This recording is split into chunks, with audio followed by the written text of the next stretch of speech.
Hello, कैसे हैं आप लोग? ठंडी बढ़ गई है, ठंड से बच के रहना है। रजाई के अंदर घुसिए, मोबाइल निकालिए और पढ़ाई कीजिए। पढ़ाई रुकना नहीं चाहिए। क्या ठंडी आए गर्मी आए फ़र्क नहीं पड़ता है, पढ़ाई तो करनी पड़ेगी। आगे बढ़ना है तो कुछ तो करना ही है। चलिए हम लोग आगे बढ़ते हैं। और हम लोगों ने लास्ट वीडियो में सब्जेक्ट वर्ब एग्रीमेंट टॉपिक के अंतर्गत डिस्ट्रीब्यूटिव प्रोनाउन, साथ में आइदर और, नेदर नोर, ये सब पढ़ा।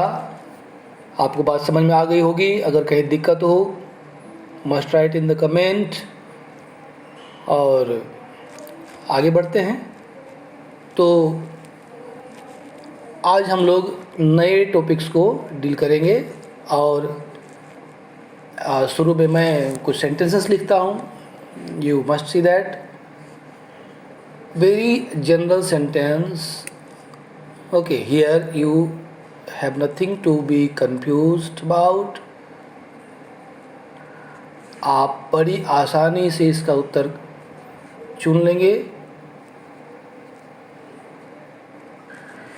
He go or goes to school every day. I think this is very simple, बहुत सिंपल है। आप सोच रहे होंगे कि भाई इतना सिंपल सेंटेंस सर ने क्यों लिखा। तो अभी आगे समझ में आ जाएगा कि मैंने इतना सिंपल सेंटेंस क्यों लिखा।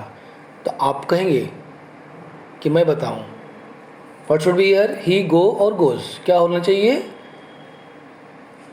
Obviously he takes goes. He goes to school every day, वह रोज़ स्कूल जाता है। Third person singular number, singular verb. Okay, so goes. तो एक्चुअली मैं कहना क्या चाह रहा हूँ आगे देखेंगे। आइए आगे बढ़ते हैं। He and I go, goes to school every day. भी देखेंगे हम लोग किस तरह सीक्वेंस में आगे बढ़ते हैं। नाउ हियर, अब इसको चुनिए। क्या चुनेंगे आप? हाँ, कहीं आप गो तो नहीं सोच रहे हैं? आई है इसलिए गो होना चाहिए? बिल्कुल नहीं। Here we have he and I as subject. He और आई मिल करके प्लूरल हो गया। यहाँ आई को नहीं सोचना है कि आई के चलते गो लग रहा है, नहीं इसने लगाना है। आई के चलते गो नहीं लग रहा है, बल्कि ही एंड आई ये पूरे के पूरे सब्जेक्ट प्लूरल हो गया, इसलिए यहाँ प्लूरल वर्ब गो लगेगा। He and I go to school every day. आप केवल आई के लिए गो सोचेंगे तो फिर गलत हो जाएगी। चलिए, अगर क्लियर नहीं हुआ तो ये हमें अगले सेंटेंस में पूरा क्लियर हो जाएगा कि यहाँ आई के चलते नहीं बल्कि ही एंड आई है, इसके लिए गो लगा। Okay, see this sentence for clearance. He and I am is are going to school. चलिए यहाँ देखिए, अब आपको क्या लग रहा है?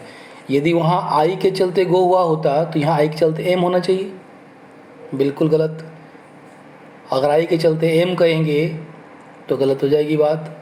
इस तरह से वहाँ इसके पहले के सेंटेंस में आई के चलते गो नहीं था, बल्कि ही एंड आई ये सब्जेक्ट है, इसके चलते वहाँ गो हुआ था। तो अब ही एंड आई है तो न एम होगा न इज होगा, बल्कि आर हो जाएगा। Okay, the thing is very clear. अगर आपको समझ नहीं आ रहा हो तो आप कमेंट में लिखेंगे, मैं और क्लियर करने की कोशिश करूँगा। ओके, तो इस तरह से देखा कि एंड के साथ जोड़ने पर सब्जेक्ट प्लूरल हो गया और साथ में प्लूरल वर्ब लगा। तो चला अब इस सेंटेंस को देखते हैं very carefully. each boy and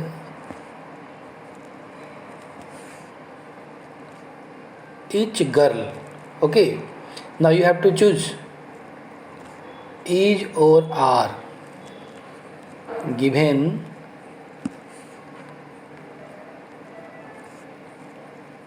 equal task. What do you think? क्या कहेंगे आप? each boy and each girl. अब यहाँ तो फिर एंड से जुटा हुआ है, तो इसके हिसाब से क्या होना चाहिए? each boy each girl plural हो गया, तो ये आर प्लूरल होना चाहिए. बिल्कुल गलत बात हो जाएगी. आप आर लगाओगे गलत हो जाएगा. आपको ईच लगाना ध्यान रखना है.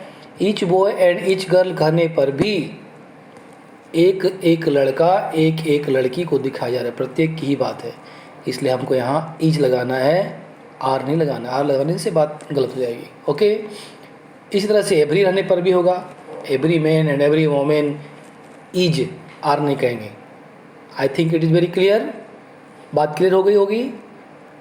ओके, आगे बढ़ना चाहिए. चलिए देखते हैं कुछ दूसरे तरह के sentence. Okay, I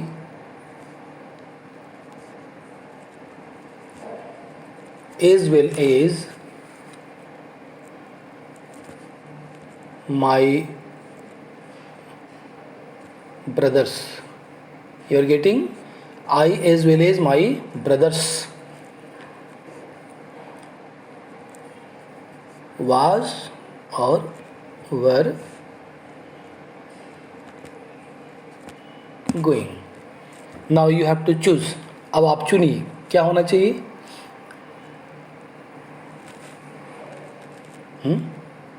I as well as my brothers. तो जनरली हम कंफ्यूज क्या करते हैं? My brothers, it is plural, so it will take plural verb, but it is a blunder. ये बहुत बड़ी गलती हो जाएगी. वाज, है ना. कोई कंफ्यूजन है? आइए इसको क्लियर करते हैं ना, पूरी तरह से बात को क्लियर करते हैं.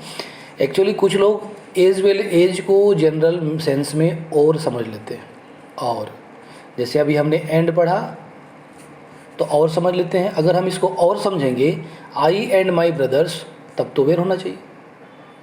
नहीं, इसको हम एंड नहीं लेते, आप इसको विथ समझ लीजिए. साथ ही साथ, एज वेल एज को हम हिंदी में क्या समझ लेंगे? साथ ही साथ. क्लियर है? तब क्या होगा? इसको हम लोग ऐसे तोड़ कर समझते हैं. ये जो है इसको दो पार्ट कर समझते हैं. ऐसे पहले कहते हैं आई वाज गोइंग, एक part, this is the first part. दूसरा पार्ट है माई ब्रदर्स एज वेल. मैं जा रहा था, साथ ही साथ मेरे भाई भी क्या जा रहे थे. अब जब हम उसको जोड़ते हैं तो क्या हो जाता है? I as well as my brothers. I as well as my brothers किसके अनुसार से? आई के अनुसार से, वाज. इसका मतलब क्या हुआ कि जब हम एज वेल एज के साथ जोड़ेंगे तो the verb will be according to the first subject. पहला सब्जेक्ट जो कि एज वेल एज के पहले होगा, उस सब्जेक्ट के हिसाब से हम वर्ब को देंगे. आई think it is very clear.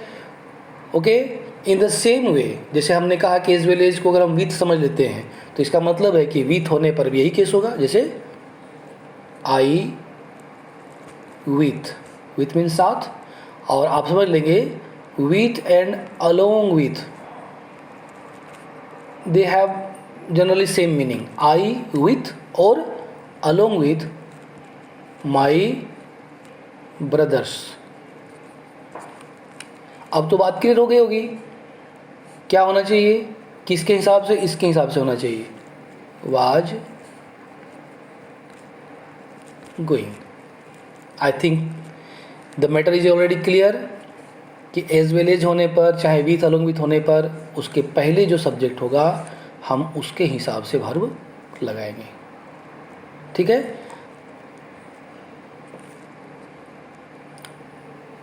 अब एक और मैं ले लेता हूँ,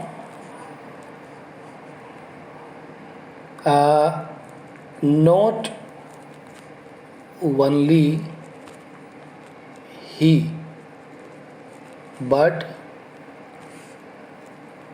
his friends also are criminals।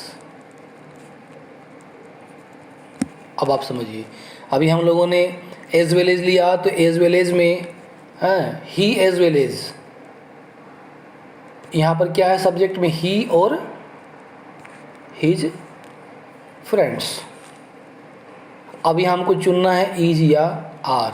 अब हम क्या करेंगे, तो आप कंफ्यूज नहीं करेंगे कि अब हम सो चूँकि एज वेल एज और विथ में पहले वाला सब्जेक्ट था उसके अनुसार से वर्ब ले रहे थे, तो ऐसा नहीं करना है कि यहाँ जो ही है उसके हिसाब से वर्ब ले, नहीं। Not only he but his friends also, न केवल वह बल्कि उसके मित्र भी, ऐसे आता। क्या अर्थ आता है, न केवल बल्कि भी, न केवल वह बल्कि उसके मित्र भी आर क्रिमिनल्स, अपराधी हैं। तो हमने यहाँ क्या देखा कि जब नॉट ओनली बट ऑल्सो ये रहेगा तो जो सेकेंड वर्ब है हिज फ्रेंड्स, सेकेंड सब्जेक्ट है, उस सेकेंड सब्जेक्ट के अनुसार हमको वर्ब लगाना है। तो I think the matter is already clear. अगर फिर भी कहीं कन्फ्यूज़न हो जाती है, कहीं बात गोलमेल हो जाए, बहुत सारी चीज़ों को आज मैंने डील किया, अगर कहीं कोई बात कन्फ्यूज़न में आ जाए, कोई दिक्कत हो जाए, तो must write in the comment box, I will see to it and I will give clearance about that. तो पढ़ते रहिए, आगे बढ़ते रहिए and enjoy the success। Okay, see you in the next video।